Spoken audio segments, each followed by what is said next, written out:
Oldinga maqsad qo'ydingmi? Ota-onang qarshi chiqsa, aka-ukang qarshi chiqsa, farqi yo'q, ularga ham qarshi chiqqin, butun dunyoga qarshi chiqqin. Insonni o'rtog'i, do'sti bo'lmaydi. Insonni faqat maqsadi bo'ladi. To'xtang. Bu gaplar meni gaplarim emas. degan psixologlar chiqibdi yaqin orada. Hayotda do'stlik bormi o'zi yo'qmi? Do'st kerakmi o'zi, kerak emasmi? Ayol qizlarni bilmadim, lekin erkaklarning o'rtasida do'stlik bor va zarur. Statistika bo'yicha harbiy xizmatda, shifoxonada, o'qishda va trenirovkada orttirilgan do'stlarning do'stligi eng ishonchli, sadoqatli hisoblanar ekan. Bu statistika.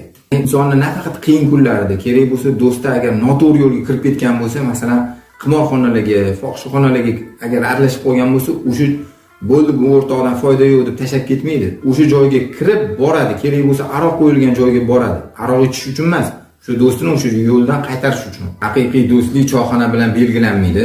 Mabodo choyxonaga kelmayotgan o'rtoqlar bo'lsa, bo'ldi, darrov spiskadan chiqarib olish kerak emas. Qaytanga aksincha, nimaga kelmayapti deb xabar olish kerak. Ana o'shanda bu o'rtoqchilik bo'ladi. Aksiya boshladik o'rtoqlar. Video darsliklarimiz bor, himoya usullari. 1+1 degan aksiya o'zingiz uchun sotib olasiz va qo'shimchasiga biza bitta do'stingiz uchun bepul do'st beramiz. O'sha do'stingizga sovg'a qilasiz, umrbod foydalanishga. Do'stingizni bitta xursand qilib qo'ying. Videoni tanish bilish o'rtoqlarga, do'stlarga jo'natib yuboramiz. Chin do'stimdan ayirmagin Alloh.